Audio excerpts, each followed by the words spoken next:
Hi, I'm Brent Stafford, and this is RegWatch by regulatorwatch.com, coming at you from a Saturday night when I was supposed to be going out. As you can pretty much see, I'm dressed to go out.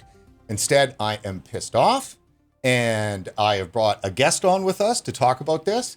And this is the Wuhan virus, obviously, we're talking about. I've got John Glauser here from Demand Vapes, our anchor supporter, but he's not here on Demand's dime. He's here as a political contributor for RegWatch. For those of you who don't know, John is one of the most read people I have ever met.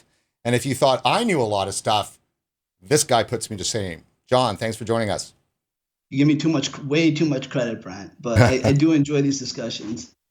Well, and they're important discussions too. And, really we're looking at a breaking RegRant here. We're going to, go through the muck of all the stuff that's happened in the last couple of days. And really what we're looking at here is a global public health move to shut down Western society.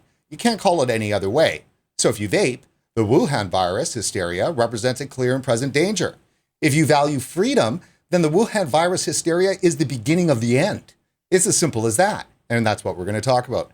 John, what do you think? Do you think that the Wuhan virus is much to do about nothing, or should it be taken as seriously as the public health movement is asking us to do?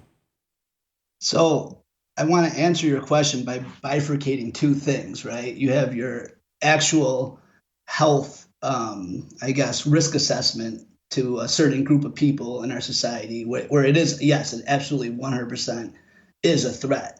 But from the perspective of the way public health is dealing with it, to say that it's that level threat, no, I do not agree with that whatsoever. I think that it is mainly being used as a tool by public health to ultimately gain control over us as a society. And how are they affecting that, do you think? I mean, here's the thing with the Wuhan virus, in my opinion, the coronavirus. It's a problem that we need to deal with as a society, as individual people. Everyone should be diligent to take the right steps to make sure it doesn't spread, that we take care of the vulnerable in society, the people that are really at risk. But the key word there is individual, in my opinion. And that's exactly what we're getting away from. From a public health standpoint, it's just, let's throw more money at it from a government approach. Let's bring everyone under this scared ideology that they need to listen to what we say. And it's good that we listen to sound advice. But the question is, where does that lead? And that's what the scary part is. And I wonder, too, as well, why we're supposed to believe public health. Now, obviously we've been covering vaping for 4.5 years. This is, I after what happened with the lung illness, there is nothing about what's happening here today that shocks or surprises me. And it's pretty much, here's another pretext for in which them to lie and snatch power. And what's so scary here is that, we have, and everybody has been getting this kind of stuff. So I get, Bloomberg's feed, and it coming across from Bloomberg today. It was just a litany of one after another of horrible messages from Bloomberg. One of them saying, the way that people shop, travel, and work is going to change forever. And what kind of a message is that? And here's the sad reality. And I don't want anyone to be misled here. We have a situation we absolutely have to deal with, right? This is not a hoax. This is not something that is not actually happening. But the question is, and I think vapers specifically are very cognizant of this, going through the whole lung issue, lung scare in Valley, is, based on what they're telling us, how do we extrapolate what's really going on and what the necessary kind of precautions we need to take to make sure we're not just taking what's fed to us from the media and saying, wow, this is a situation. And it's very apparent that the public as a whole has a lot of trust in our public health system and how it's communicated to us. Because if you go to any grocery store anywhere in this country right now, I don't know what Canada looks like, but the shelves are empty. And that is not an appropriate response to what we're dealing with. And just to allude to what you're talking about, the media is just bombarding us time and time and time again. Everything's going to change, and they're talking about distant future here. And like I said, that's my biggest fear when we're talking about government interfering in our lives. The fact that they're already laying the framework to say this is going to be something we have to deal with for years, maybe decades, and it's only going to get worse from their perspective because it gives them more control. And that's what I think the biggest threat is here. Now, would you agree that public health is more than just what what the pretense is of it being, just about science and just about making sure everyone's healthy? I mean, I think we all know that they represent a totalitarian trend or streak in humanity. I mean, you don't go into public health unless you really do desire telling people what to do and how to live their lives.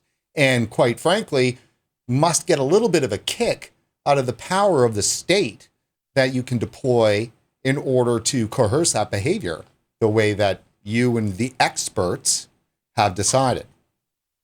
Yeah, and no, I absolutely agree with you, Brent. And public health is something we need to be very wary about. Like, I encourage everyone to not only look at what we're being told in this country, but look at how other countries are reacting to the situation. Compare them, use critical thinking, use common sense to try to figure out what's really going on here. Because if public health was really doing the job that they're supposed to be doing, which is to be protecting the public health, we would not be seeing the reaction we're seeing now. Obviously, they're doing something wrong. It's, like I said, very apparent in the results of what's being communicated to us. And that's totally true. I mean, I'm going to be just straight up about this now. 4.5 years of covering this story from the vaping side, where we've really been examining what public health means and what the progressive movement means, what they're looking to do, what they're trying to achieve in terms of social engineering and to create better human beings amongst the likes from a community and a collective, as opposed to staying right the hell out of the way and letting individuals develop and build society. Again, people do need to remember that those that are on the conservative or libertarian bent, or let's just say not left, right? It's not that they don't appreciate community. It's not that they don't see the value in that. It's not that they don't even see the value and the reason why government exists and why the state must take action that is collective in nature. Of course we get that. I mean, it's only the left that paints us as heartless people that don't understand that. But what's different, though, is that we believe that communities are built from the bottom up. At bottom, communities are built from individuals and families. And it's not the society first, and the individual must always relinquish to the betterment of society. Yeah, and Brian, I cannot agree with you more. And I would make the argument that that's really the only way to deal with these types of problems, right? I mean, even if you look at the messaging, the messaging is there in this cryptic public health kind of dilemma they put us in.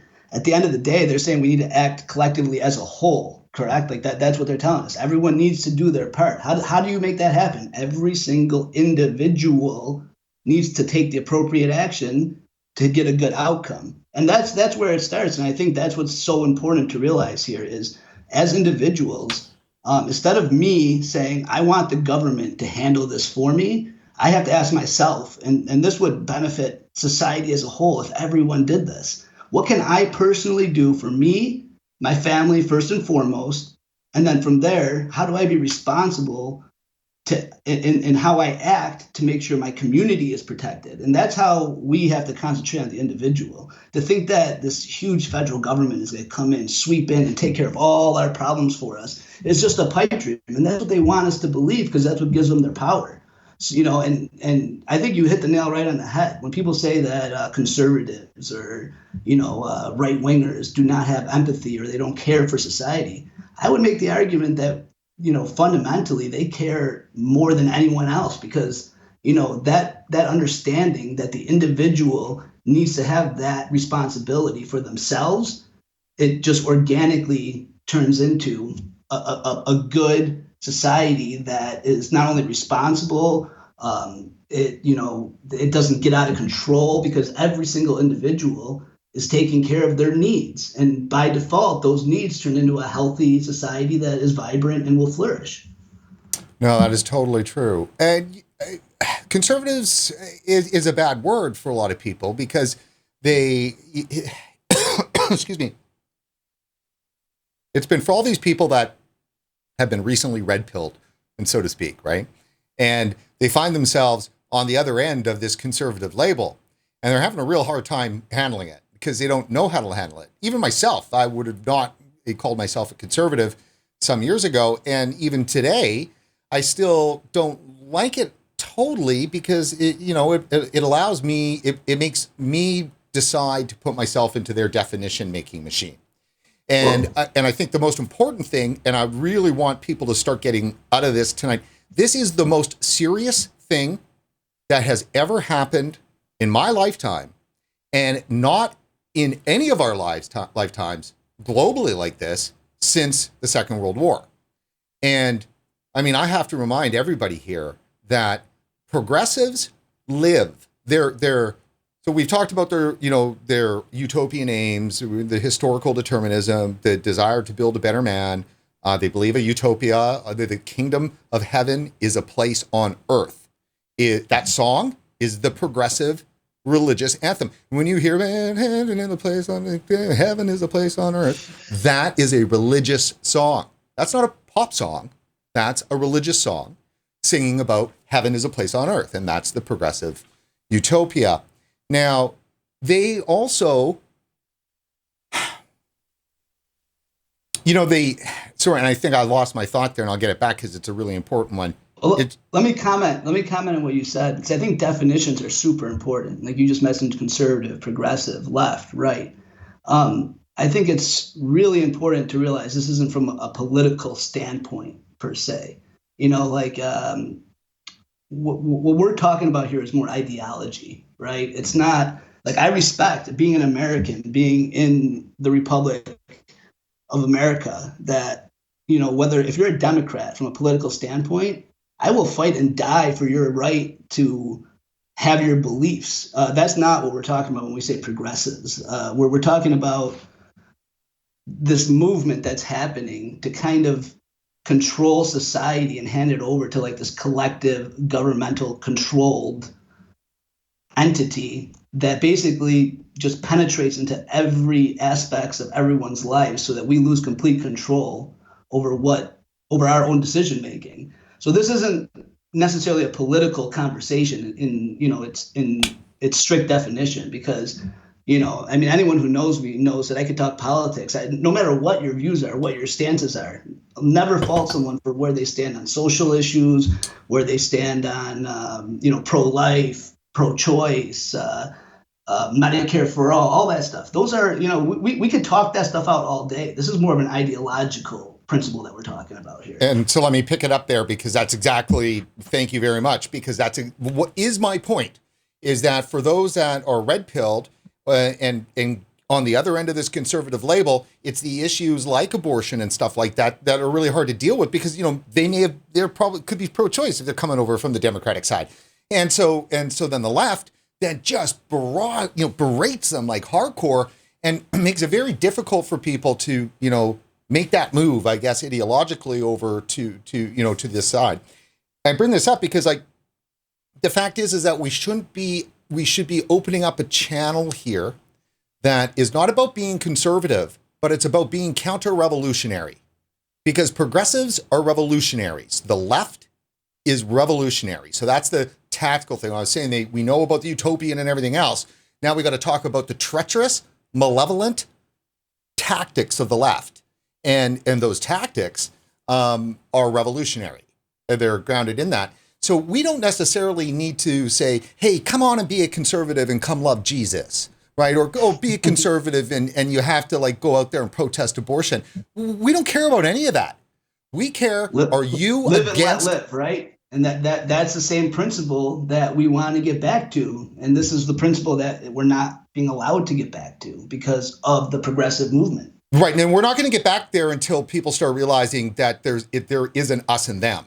There is the people who are trying to destroy Western civilization, like everyone's been saying, well, a lot of people have been saying for a long time, and they're prepared to do anything to do that on a global level. I mean, shut down capitalism. in Canada, we've just been going through, 6, 8 weeks here where militant protesters inspired progressives of the same global mentality. It's all wrapped up in climate change and everything else. And they're shutting down Canada. And so then now you turn around and they're shutting down capitalism. And you might be going, well, that might be a little bit too far. I don't think it is. I don't think when you have Trump and Johnson and every single other Western country where the government immediately steps in to bail out workers and to, it's just a problem. It's saying capitalism, free markets can't handle any of this. And government has to. Let's just backtrack on what you said. Bail out workers. Like I have compassion for workers, right? Like every single one of our employees, if they catch this disease or they think they might have it, they get paid time off out of my pocket. I'm not expecting the federal government to come, pay it for us. That we made that decision early on. But just to be clear, going back to the response that public health initiated from society, everyone, we'll just use America, they started us down this path, this overreaction path. So, shutting down all these events, doing all these things. And I'm all for the protection of the people that need it. And I think we'll get into, where that balance lies later. But so now they're coming in to solve a problem that they actually originally started. And to me, that's the easiest way to gain control. It's like starting a fire, leaving, coming back an hour later, putting it out, and then saying, I did the greatest thing on earth. I saved the world. The left loves to start fires and then scream there's not enough resources to put them out. And then, more. And every single time it's about growing government and growing power. There's no doubt. We have a complacent, now Nietzsche, if Nietzsche was still alive, he'd have so much to say about what's gone on this week. Because basically the herd has been mobilized into following along with this story. Now, look, the Wuhan virus from China is really a virus. But what do we know about that virus, right? Again, like everything, if you've been watching news and following things for a little bit, you catch the story early and then you watch the CDC and the rest of public health change it and lie, just like they've done with vaping. And now, just so everyone knows what the real deal is here, is that the Wuhan virus, which is a coronavirus, which is not something new. The 2019 version of it is new, but all of the other big viruses are all been coronaviruses. And from SARS and swine and H1, I think is even H1 is a coronavirus. So those are all coronaviruses. I had people today say to me, lay people, I'm out running around as I'm building up my steam on this rant, saying, well, this is something new. It's like some kind of a new virus. It's really infectious, is the mentality that people have, because that's what public health has intimated. Public health hasn't actually said that, but that's the intimation that's come from the amplification through the hysterical media. But the reality of this is that coronaviruses is what happens all the time. And we develop vaccines for them all the time. And in February, early February, when this thing was first starting to hit, but CDC had yet to actually figure out what they were going to do in terms of, let me get it here. Before they could actually figure out exactly how they were going to, I think, capitalize on all of this, they were pumping out stuff that was saying that a vaccine is not going to be available for a year and a half. That was the headlines on New York Times and stuff like that. So you're in February. This thing, we hardly even know. It's not even touched the US yet. And the CDC and public health are out there saying there isn't going to be a vaccine for a year and a half. That's and this is the crazy thing about it, and this is where it's hard to talk because I have to be very sensitive, because there's a very real risk to a part of our population that needs to be taken care of, and me as an individual, I need to act responsibly to make sure that I don't infect those people, that they like my grandfather, who's still alive, he's 95 years old. Okay. He not only needs to stay away from this virus because it would most likely, well, not most likely, he would have probably a 15 to 20% chance of dying if he contracted it, but it would probably be not a pleasant experience for him. And on top of that, not only do I have to ensure as his family member that he stays away from where he needs to be, not to come in contact with a lot of people, but there's also a social aspect to this. No human likes to be tied up in a room by themselves for months on end with no interaction. So as a family member of his, I need to make sure that I'm giving him attention. I'm talking to him. I'm calling him. Maybe not interacting with him one-on-one because I'm putting him at risk by doing so.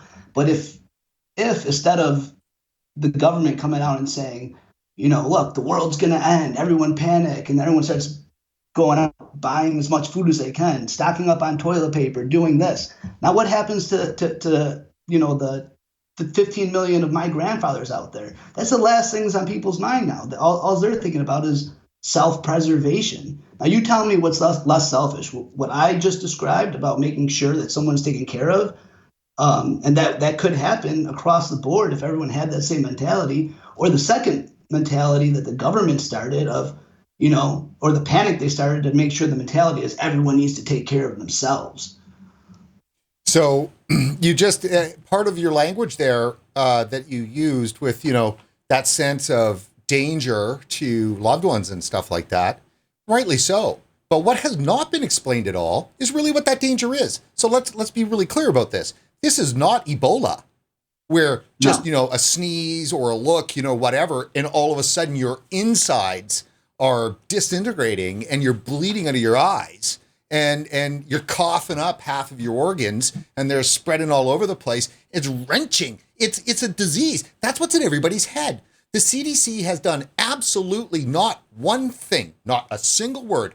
The public health movement globally has not done one thing to ease or calm the fears of the populace. Not done one thing. You know what's crazy, Brent? Donald Trump has tried multiple times and he has got lambasted on the media time and time again.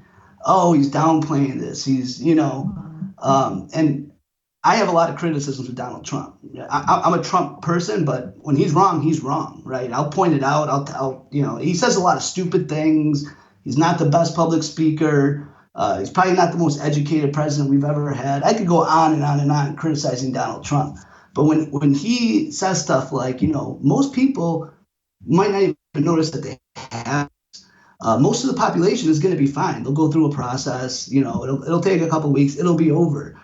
Make sure you don't spread it to other people. Take the necessary precautions. And he was the only one saying stuff like that, which is really the message that needs to get out there. But I would add that there would need to be a message on top of that of we need to be very cognizant of the weakest among us. And these are the precautions we need to take to protect them. And that's a much more conducive message to how the public should be reacting right now. Instead, we don't have enough ventilators. The emergency rooms are going to be overflowing, which is a possibility. It could happen. But as a public health if you really truly care about public health, that panic is not what you want to instill to the population as a whole. Right, unless you're trying to achieve the monumental achievements that the progressive movement has achieved in the last couple of weeks. In terms of what they desire to have happen, they have hit home runs here. We're talking like grand slams. So a couple of things. First of all, there is a critical reason we have to look at the testing. Now, the CDC and health officials in the last 2 days have started telling national media that the time for testing is over.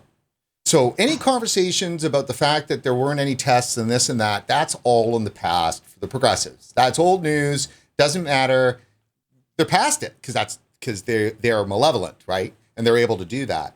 So the testing doesn't matter. In the end, that doesn't matter. Now, I argue a couple of things. For one, either that is pure incompetence or treachery, and either one is just as bad. How the CDC could not have had those tests there, it could only be incompetence or treachery.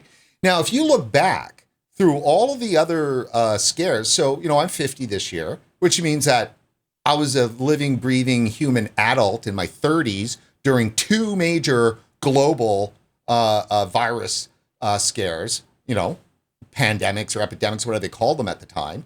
So that was your SARS and your swine flu. So SARS was 2003, I think. And then swine flu was 2009. 2009. And so, like with the swine flu, for instance, 750 million people on the planet were infected by swine flu. And there's only worldwide a couple 100,000 deaths, very small compared to nearly a billion. and then 8 billion people on the planet. And there was no shutdown of society. SARS in 2003, same, there were people infected and stuff, but no shutdown of society. And here's our deal with public health. As individuals and as citizens of our great countries and as taxpayers and as community members and family members and everything else, our deal with public health is that they do everything that they can to prevent us from having to shut down our entire society. That is really the ultimate thing, right? After the shutdown of society is there anarchy and war, right? But when you're shutting down society, that's the first step before those last ones. So we kind of got this deal with public health. We'll throw you all this money.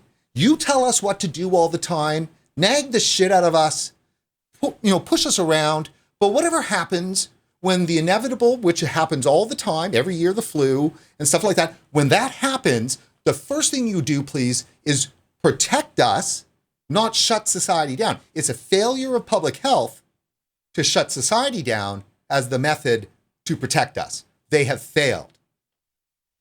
100%. I agree with that completely. And if you you hear about Italy a lot, and the American kind of landscape is very different than Italy. Our public health system is very different. Two very different systems. And I actually had this conversation earlier with someone else. So like the ideal situation, and I'm not a scientist, I'm not an expert, but just using common sense, right, would be you have a public health kind of mechanism in terms of like our hospital system, the available rooms, so on and so on. And that has a certain capacity. Now, if you're looking at the population as a whole, the problem with Italy is that obviously too many people needed these services and overwhelmed their system. Now, this virus, it's obviously spreading very quickly. So the ideal thing to do would be to probably, and this is probably way too honest for any politician to say, is infect as many healthy young adults as you can, as quick as you can, develop immunity, let them get through it, a very small amount of pain for those individuals while protecting the weak in society, and get as many people immune to it after going through the disease, or some people might not even notice it from the reports, and do that as quickly as you can, because that would be the most efficient way to deal with it. But instead, we're on this complete lockdown where we're just kind of elongating this process. And I don't want to minimize how important it is to take care of the people that have like immune deficiencies or heart issues or the elderly or diabetes, those kind of things. Those are the people that really we need to concentrate on protecting. But for 99.9% of the population, or whatever the number may be, it's not that big of a deal if we take care of those people. And the quicker we get through that process, the less our economy suffers, the less people have to worry about this virus in the future. But now we're in a situation, in my opinion, where it's just going to be this long process that our government, our public health system, has complete and utter control over the narrative in our lives.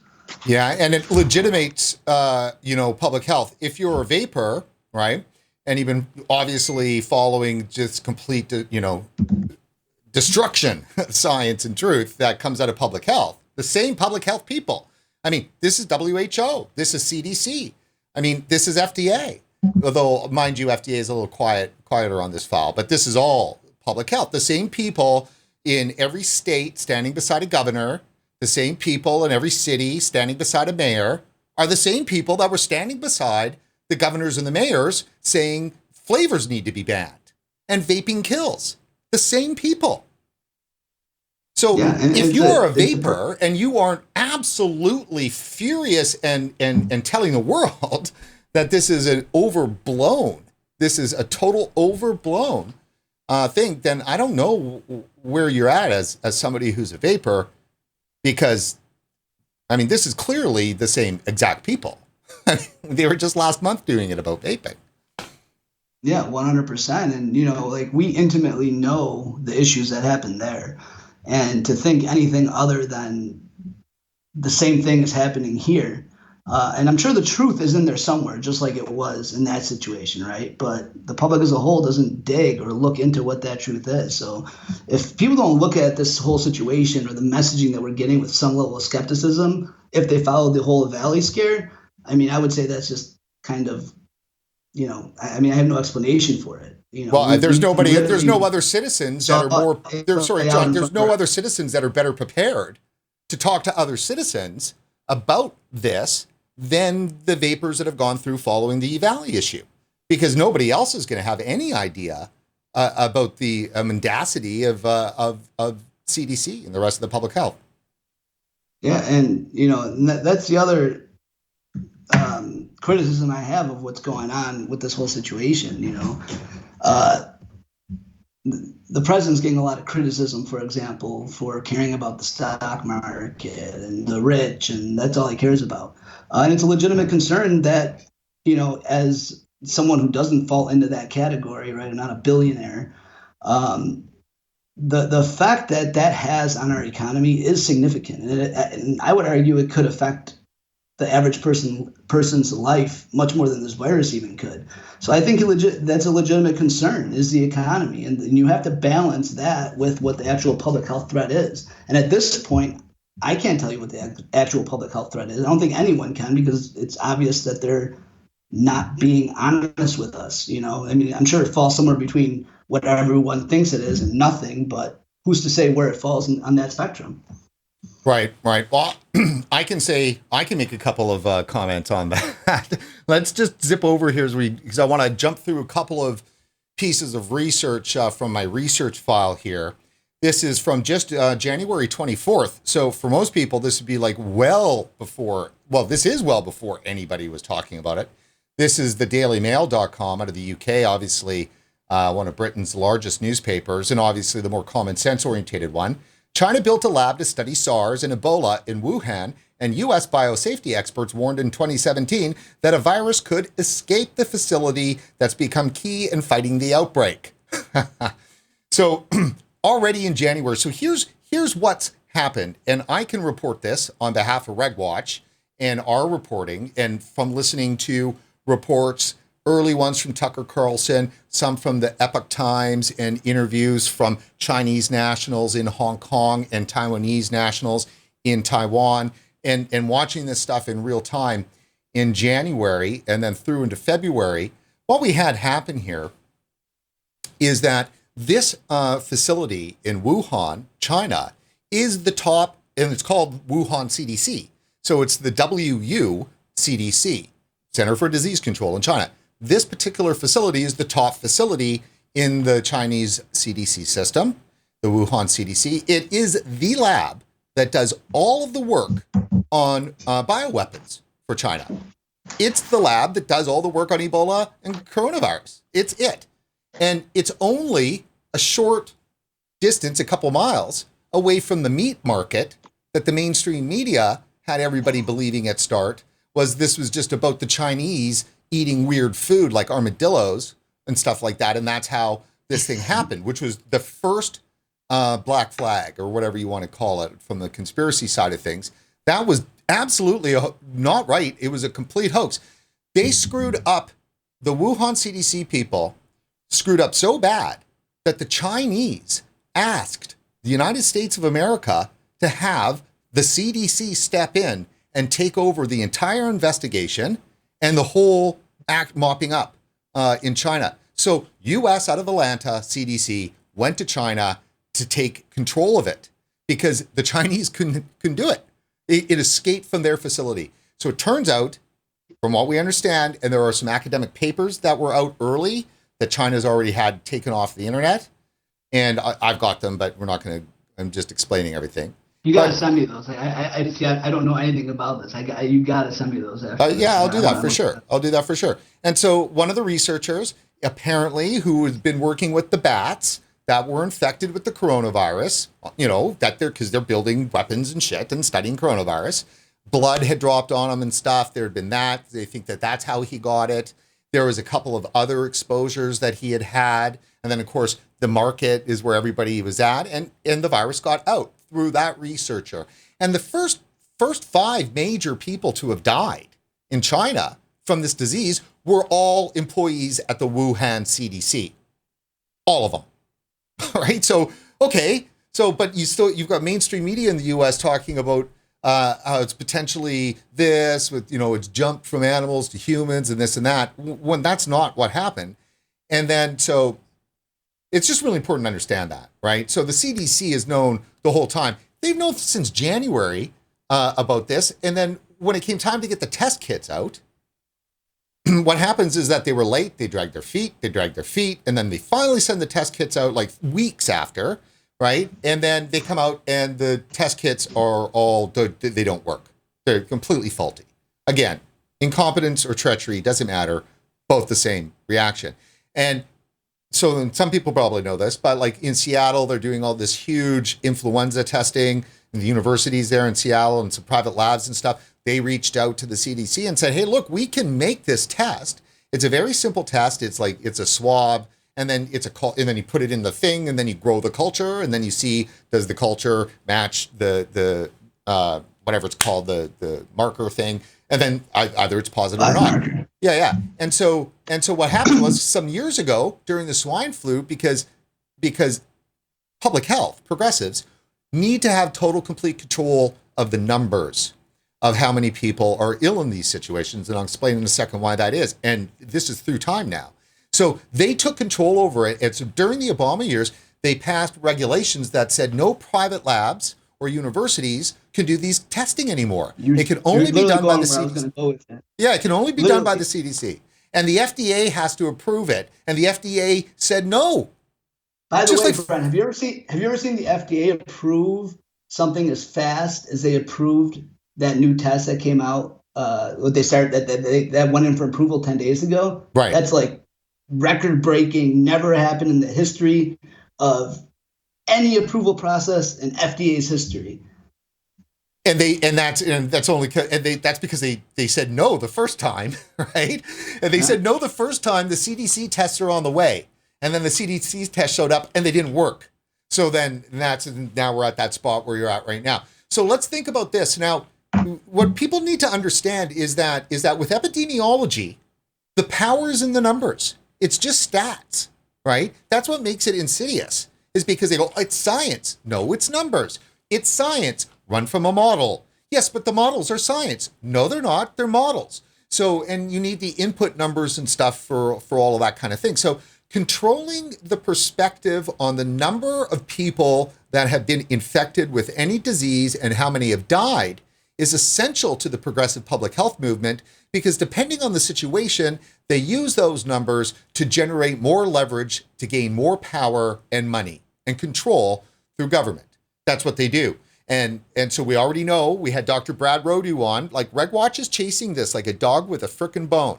We had Dr. Rodu on, and he fully revealed that the entire CDC numbers forecasting the deaths each year of people from smoking-related diseases is complete garbage. The numbers come from a 1981 data set that started in 81 by the Cancer Society, and they don't even get the numbers. It's all fed to them by the Cancer Society. That's happening all across the board. No number that comes out of the CDC can be trusted.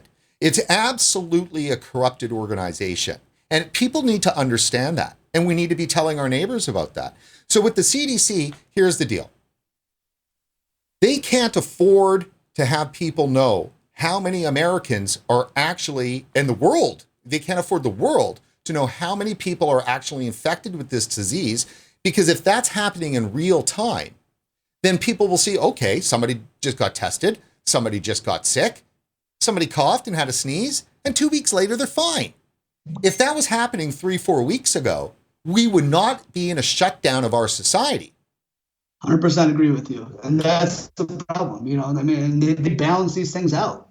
There's a reason why it takes so long. I mean, they're not even publishing results over the weekend. You have to wait until Monday to see how many tests have been completed, how many deaths happen, and there's going to be a huge spike, which is going to be even more panic. Wow, I mean, it's accelerating now, but you have to always put it into perspective, and that's the problem. The general public does not get that perspective. And how many people are going to be looking and digging into what you just said? No one, maybe, 1 in 200,000 people or 300,000 people.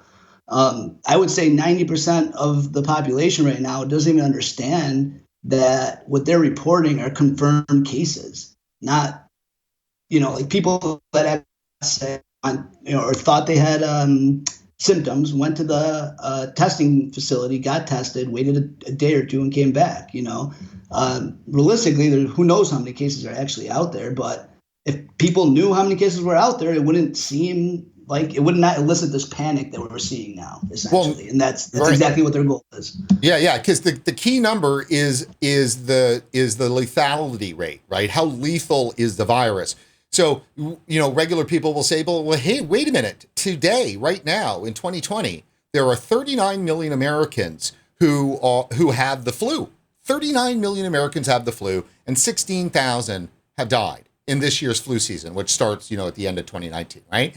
So in this year's flu season, 39 million Americans have it. 16,000 have already died. Okay. And that's just our every year cooking along here.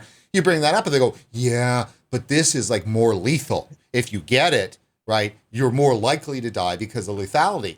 Well, the lethality rate you can only ever have that number properly is if you know how many people were infected. And because the CDC has prevented that from happening in the United States of America from the start, it will never happen. There will never be an unbiased number on the total number of Americans that were infected by the Wuhan virus. That'll only be the CDC's word, running models, epidemiological models, sometime researchers running them. We'll see a barrage of reports and some, controversy inside the public health community as they pretend to fight it out. But in the end, they'll lock on to a number that they forecast based on working backtracking, this and that, and they'll be able to engineer the lethality rate. The lethal rate, how lethal it was. With that rate, they'll be able to reverse engineer that, and nobody will be able to ever touch that.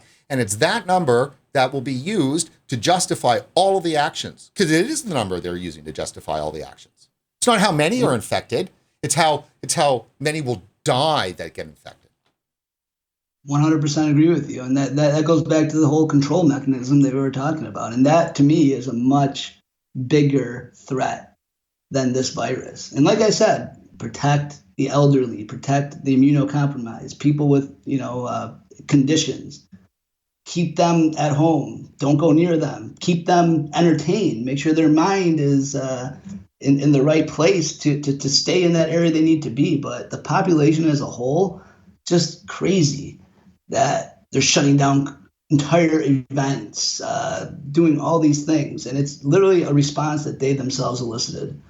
So let me thank you for being such a great co-host here on the show, because you just did a great segue into the next point that follows along with what I'm saying. And that is the reason why that the sports events, specifically the social distancing, is so important is because it also hides the numbers of people that are ill.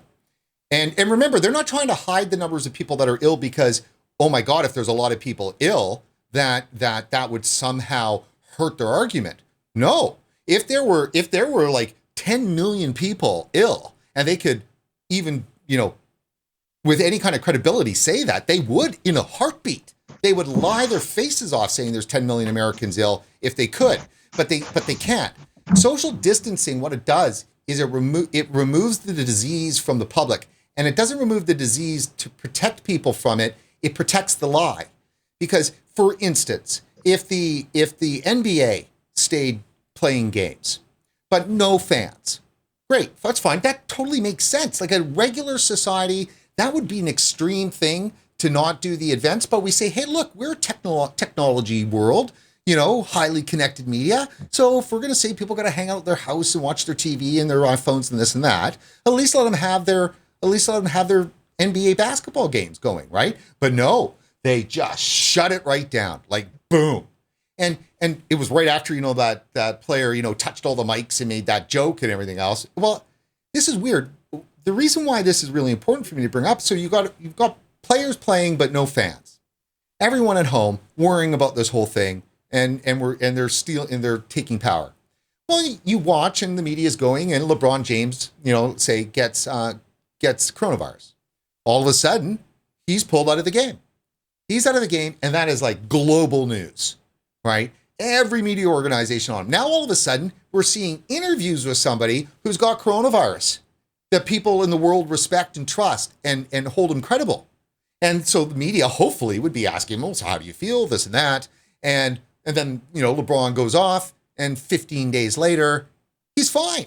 And during those 15 days, there's just been tons of media coverage and phone interviews and this and that. And then other stars and basketball players, they get off and everything, but the games still go on because society still goes on. Human beings survive and we go on. We don't shut down our society. And it's almost anti-American in a way, honestly. It's anti-human. It absolutely is. 100% agree with you. I mean, we got through the Spanish flu during World War I, and none of these, we fought a war. We were fighting a war as a pandemic went on. And I mean, just think about that. And it's almost like, and this gets kind of more into like the, I guess, philosophical side, but it's almost like they're training people or society to get as soft as they possibly can, because that way it not only gives them the ability to control them more easily, but at the end of the day, it's like,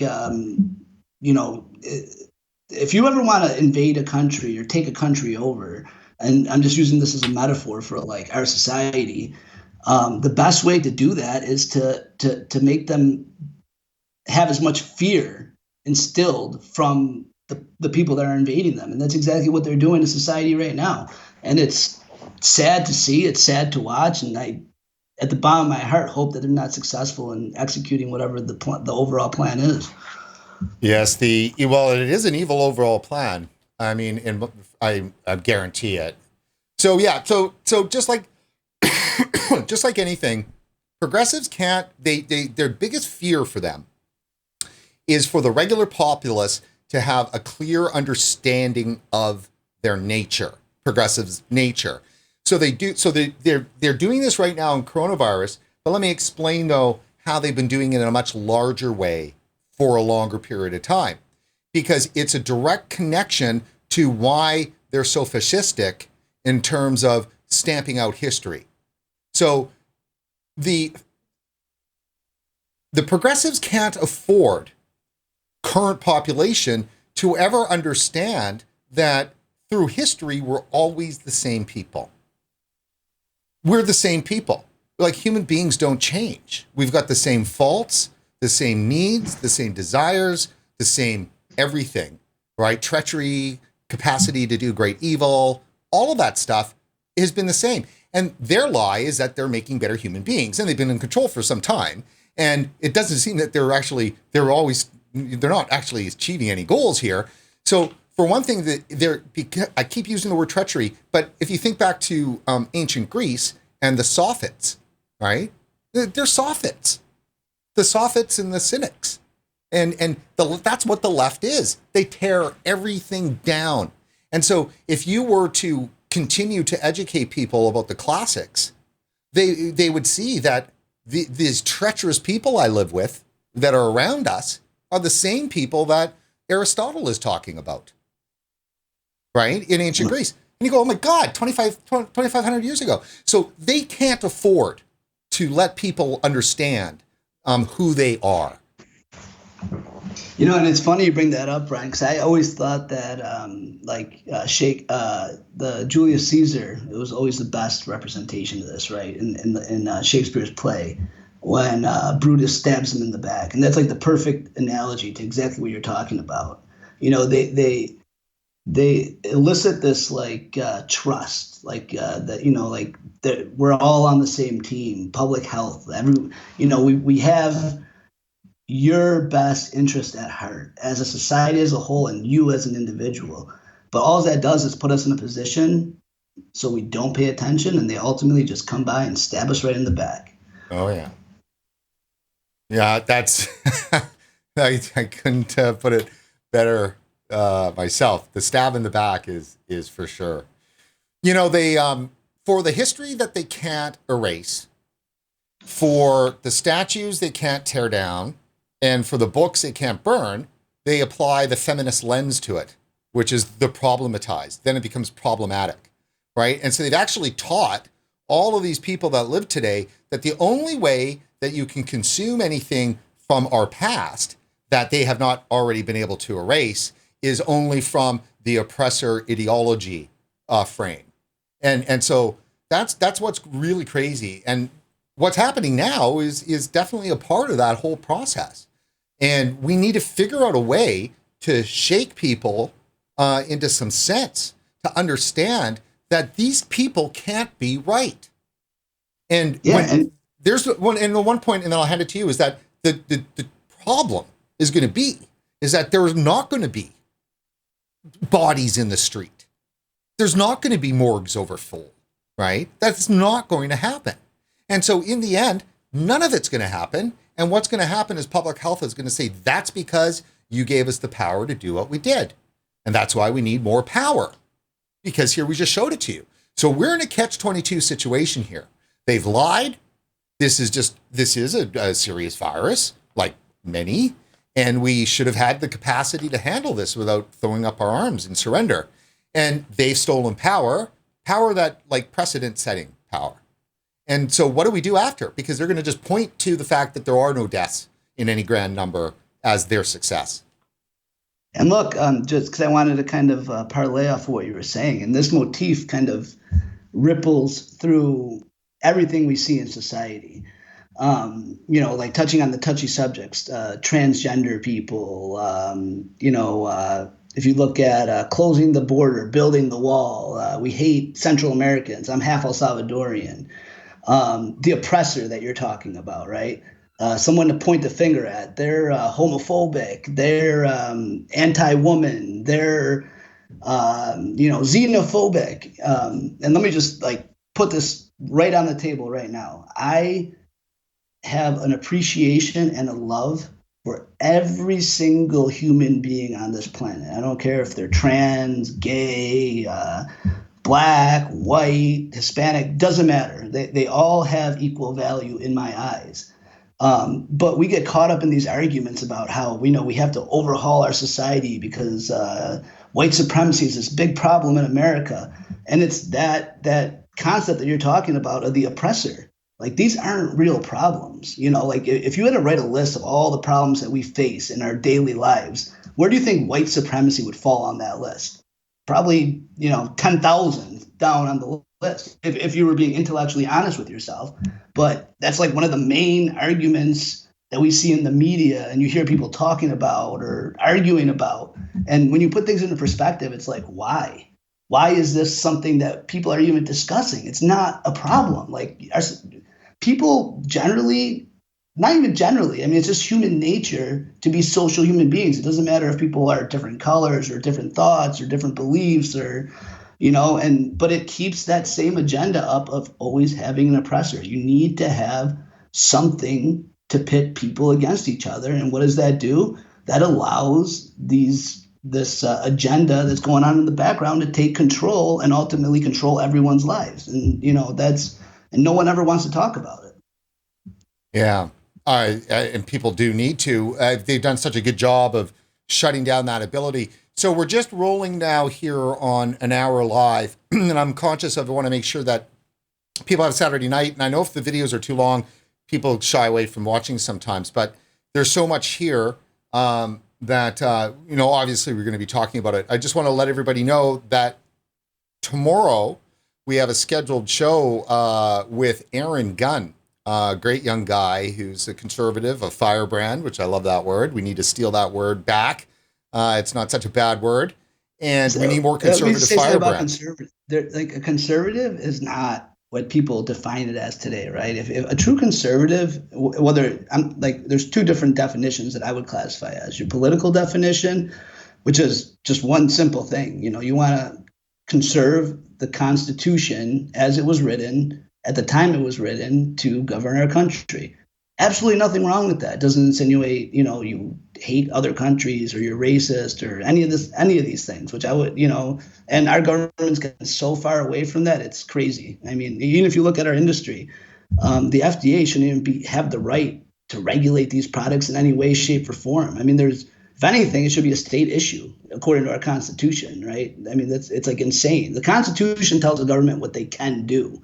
Not if it's not there, we may be able to do it or we need to decide to do it. It's a very clear list of what are the functions of the federal governments and what abilities does it have to govern its people, and we're so far away from that it just blows my mind. That's like a political definition of a conservative. And then on the ideology side, it's just someone that adheres to, I would say your old-fashioned, without getting too in depth on it, but like your nuclear family, that really believes in that platform to stabilize society. And I mean, how do you argue against that as well? Is there something wrong with that? No. Does it mean you hate other people? No.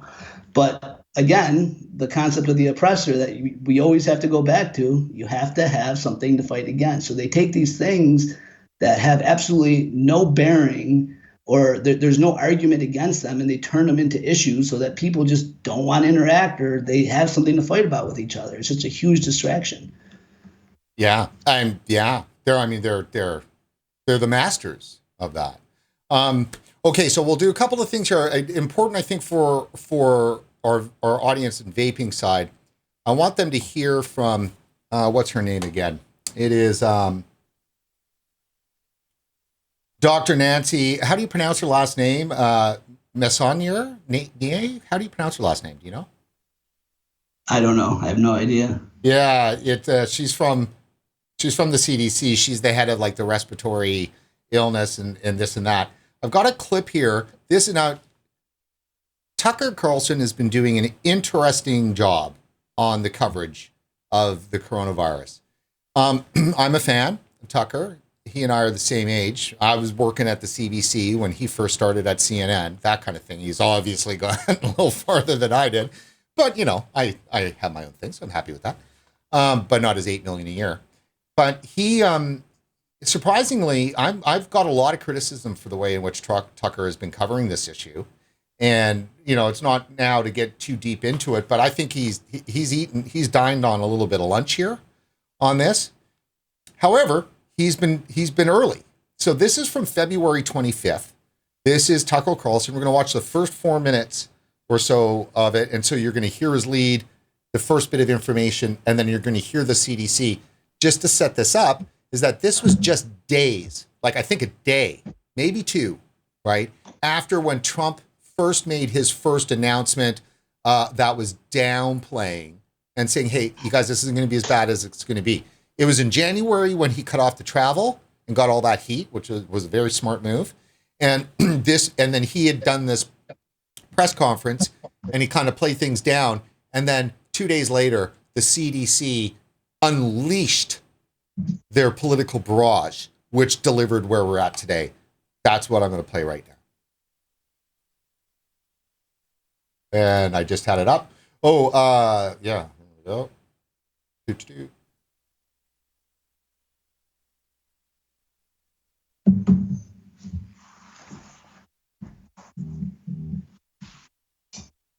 Okay, I have to make sure for everybody that I got audio happening here.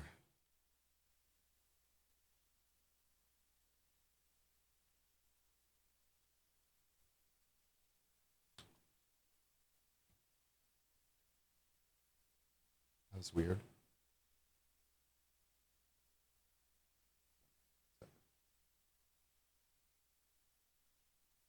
Officials warned Americans to be ready.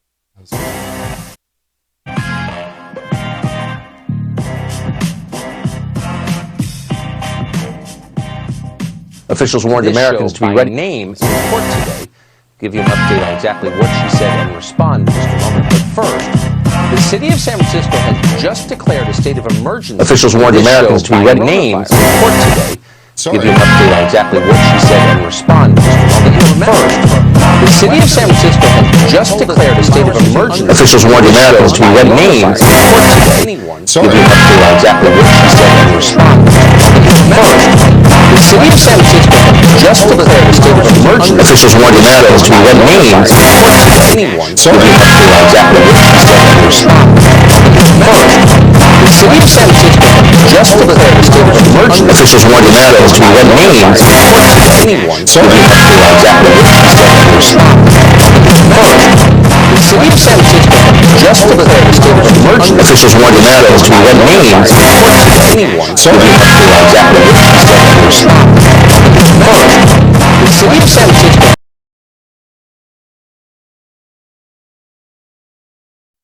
All right, apologies, guys. Oh, Jesus. That should all be no brain dead stuff right now with all of these macros that I've got set, but clearly it didn't work. So, frick. All right, so let's wrap it up here. Then I've got two things that I want to throw at you. One, my concern is that the tactics that have been used for the last, 10 years or whatever you want to have, specifically on the vaping side, which are your precautionary principles. So just to be safe, better be safe than sorry and that kind of stuff. That's operating here right now. And then we've got the other principle that's like, okay, well, if you want to be an individual and do whatever you want, and it's the Ben Shapiro rule, as long as when you're flailing your arms around, as long as you don't hit anybody, you're allowed to do that. But as soon as you hit somebody, then the state and stuff can pile down on you and you're toast. So on the smoking side, it was the secondhand smoke that unlocked that principle that allowed them to remove the civil liberties of people who are buying a legal product and wanting to use it, where other people who owned private property were quite happy to let you use the legal product in, but because it was doing harm to third parties, they were able to do that. So it's that principle right there. Now that principle, I fear, is going to operate with vaping with regard to the coronavirus. Here's why. So vaping comes down to the lung. That's it. It's all about the lungs. And the absolute craziness that all the body part orgs, and specifically the lung and so forth, in public health have, it's all about the lung. And when you talk to any of these fanatics and you go through all of the argument, and so many vapors will recognize this, you can go through the argument with them over all the way down to the bottom and answer every one of their concerns on everything from flavors to gateway to stuff with real research all the way down. And then at the very bottom, they go, yeah, but you're still putting something in your lungs that shouldn't be there. All right. That really is in the end, the fanatical thing where you nuts, you're putting something in your lungs. You don't even know what it is. And so what's going to happen here is the ventilator issue. So at some point, vaping is going to be arguing in the next 12 months, in the next 6 months, or the next 3 months, or tomorrow, right, to have, some help and to keep the industry alive. And they're just going to look at you and go, we're not spending resources for you to put shit in your lungs that nobody knows what it is. This is your lungs we're talking about. We've got 80-year-olds that don't have ventilators that we're trying to keep live from coronavirus. Kind of a disgusting human being are you? So if there's no so there's an easy argument to be made from public health. And maybe I'm the first to make it. Sorry about that. But this is my job to do that, is to let everybody know. I had the same discussion yesterday. Did you? With someone. It's funny you brought that up. I hand it to you, please. I mean, it's a perfect storm. I don't know what else could go wrong. It's gonna be a tough battle, and that's why I think it's important we have these types of conversations, because, like you said, that precautionary principle, you could literally take any right away from anyone you want using that principle. And I would say 60 years ago, 70 years ago, that wasn't even on the table as a function of government. And just so slowly we've got to that's the norm. And it's only going to get worse. So, I truly believe that there has to be a fundamental change in how we as human beings look at the world around us and interact specifically with our public officials to change this narrative. And it's not going to be easy, but that's a fight that's extremely hard to win. I mean, just that argument you just made, what rebuttal do you have against that? But at the end of the day, the only reason they have that argument is they have too much power. That's exactly it. That's exactly it. And, deeply for them, it's connected into something that's really deep. And what a lot of Americans don't understand, and the rest of the world doesn't either, of course, but public health is an American invention. Obviously, it's progressive. So there's a connection with Germany in the late 19th century. That's the origins of progressivism. But American public health is an American invention, and it was invented really to combat infectious disease. That's exactly what it was invented for. In the UK, epidemiology was cholera, but in the US, it was yellow fever. And that was a real disease that for 40, 50 years wiped out Americans in the tens of thousands. And nobody knew where it came from. And eventually it was tracked down to being a mosquito. But, the mosquitoes infected with yellow jack coming up from Panama or Cuba or whatever, with the sugar, the slaves even or whatever on the ships, they come into New Orleans and they come into San Francisco and they would bring yellow fever. Now, and it would go up the Mississippi River and it would annihilate tens of thousands of Americans. And this would happen every dozen years or so. And so this was where public health really got its start. And now we're talking about a disease that America has a huge understanding of and a history of it that nobody knows because they don't teach history. And you certainly don't want to teach them about, that the yellow fever, right? Because then it would help anesthetize the population from the hysteria. And so yellow fever is real. That's real. It would lessen the panic. It would lessen the panic response that we're having right now. Right. That's exactly what happened. And that's why there's this kickback about, don't compare it to the flu. That's all you hear in the media, right? But they're taking these numbers and manipulating them. And, I always want to reiterate this. There is a real danger out there to certain people. And even, you could say a tiny danger to the population as a whole even, but not to elicit this type of response that we're seeing. And that's ultimately what the dilemma is here. And that's what we're fighting against. Not saying it's a hoax or this or that. It's literally just a function of how this is being communicated and how society has been trained to react and to get the exact reaction they're looking for. That's what the problem is. That is totally true. And make sure that everybody knows that it's your job, certainly if you've got some understanding of the way in which that science has been so absolutely destroyed and how treacherous these public health people are, that it's your duty to talk to people and get them to try to understand, try to calm them down. And certainly don't be one of the people that are loading up diapers. I think that was your picture that I saw today, right? On Facebook. Was that you that put, John, the shots of the Costco people? Maybe not? I don't remember. Yeah. So give me more context. Oh, there was just a shot of, I hope if you're a vapor, I hope you're not one of these people. 40 bags of diapers and stuff in the. Oh no, it wasn't me. That wasn't me. Oh, that's all right. So look, okay, so let's leave it at that. This is a big issue, and there'll be more to talk about it. Please do your own research. This is not a global pandemic of the order in which society needs to be shut down.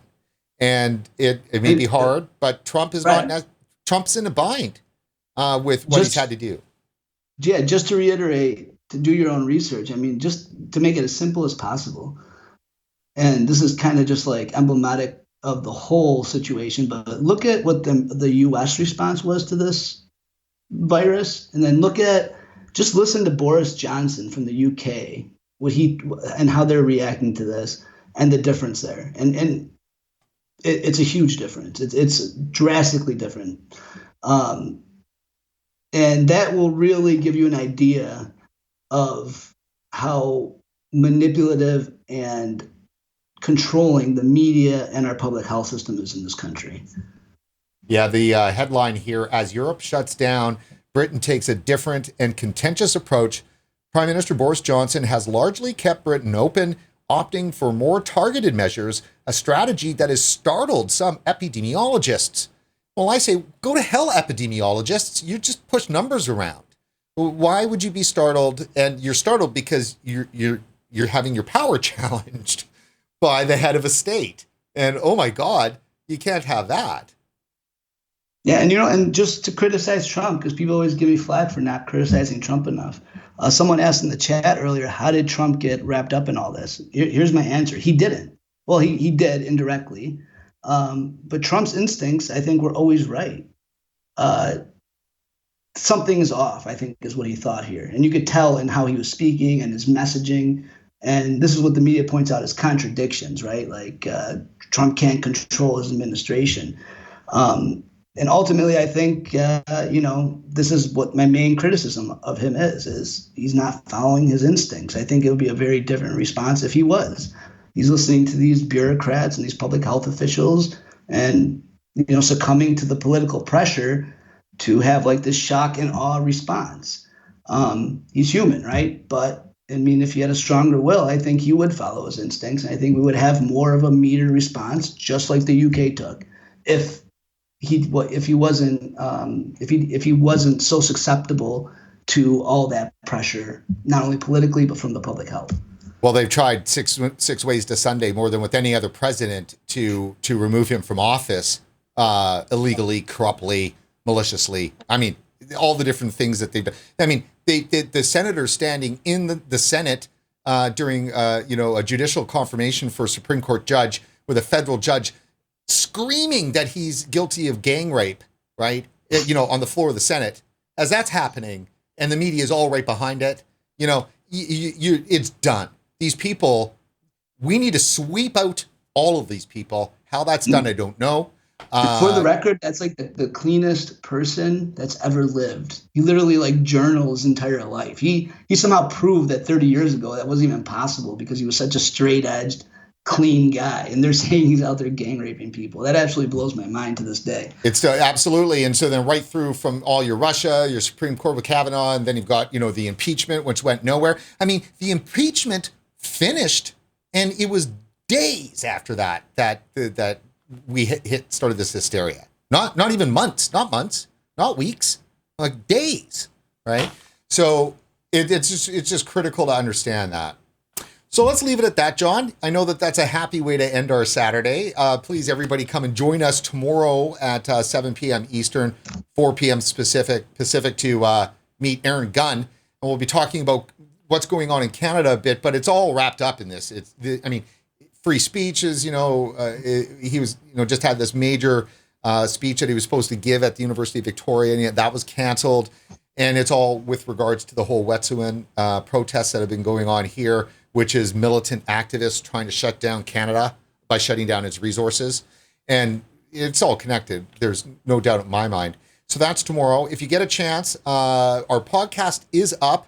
I don't yet know if Apple has indexed it, but you can find it at regwatchpodcast.com. And we've got quite a few, about 100 or so of our last episodes are up, and then there'll be a couple hundred more that will go up. And again, as always, we can't do what we do without your help. And John Glauser here in Demand Vapes, our anchor supporter in the U.S. Can't thank him enough. If you have a chance to participate in any of his business, please do. And thanks, please. John. Really appreciate that. No, absolutely, Brent. You're more than worth it, man. You get the word out there. You have the best interviews. You get the right people at the right time. You're a valuable resource to our industry, and it's fair. You don't. You're not one-sided. You look at it from. You take an approach that's balanced. If there's a problem, I know you'll point it out. So, I mean, I can't speak higher words for the way that you conduct your interviews and your business. Well, I appreciate that, John, immensely. Thank you. So just hang right there for 1 second, and that is it for this edition of RegWatch. And before you head off, please go to support.regulatorwatch.com, take a look around, decide whether or not if you want to give us some money, and then do that. I will be updating that and adding, some of our other topics and expanding it into free speech and some of these issues around COVID. We'll be adding a COVID section to regulatorwatch.com. So when I'm saying doing some research, you'll be able to do a lot of that off of RegWatch as I migrate my research folders over into RegWatch. So the papers and all that stuff that we were talking about briefly tonight will be there. Again, support.regulatorwatch.com. We really could use your help. It is getting tight. A few bucks here and there would be great. Thank you.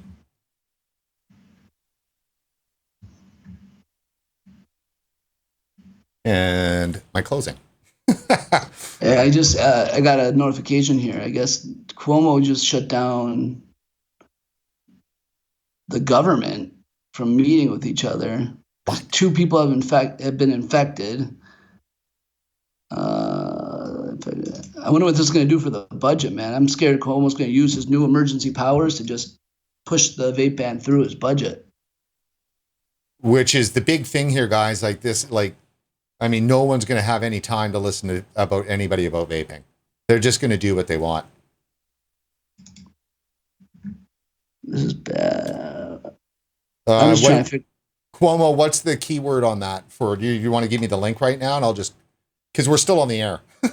Are we? Yeah, because I was just about to hit closing. I think I hit closing, and then we're still on the air. So okay, well let me give the accurate information then. Let me look this over real quick. Okay.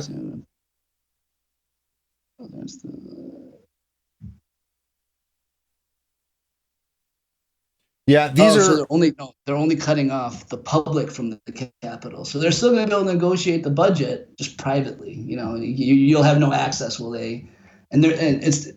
Let me explain how this works. Generally speaking, when they're passing a budget, it has to be what you call a 2-house bill, right? So the Assembly, the Senate, they have to individually come up with what they want in there, and then they have to agree. And then they take it to the governor. There's some negotiations involved, but it's a process. So now instead of that happening with the new emergency powers that the governor got, and also with the outbreak that's, seems like they're playing off like the end of the world, that situation is no longer needed. What they're doing now is they're having, basically 3-way negotiations without the Assembly and the Senate doing it individually. Right. So now it's like all 3 of them coming together. And this makes it so there's no public input into it. Like you can't go down there, you can't talk to them. They're just cut off completely. So yeah, I mean, you know where that leads, right? So it'll be interesting to see how this week plays out now.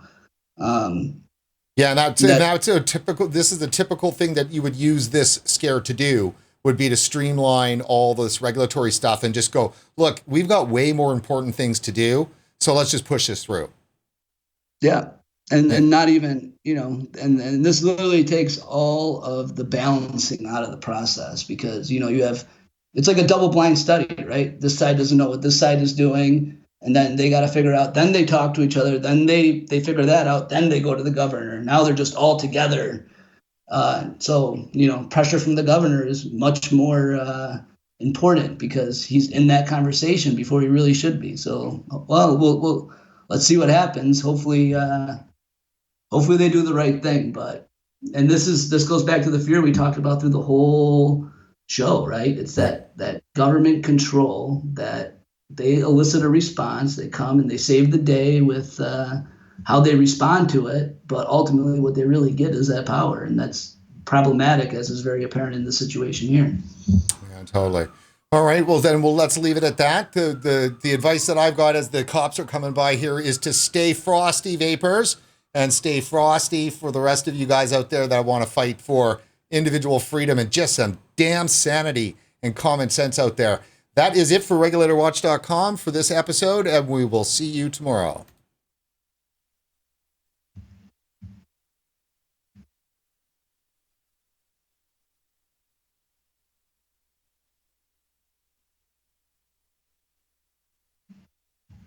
Okay, one sec.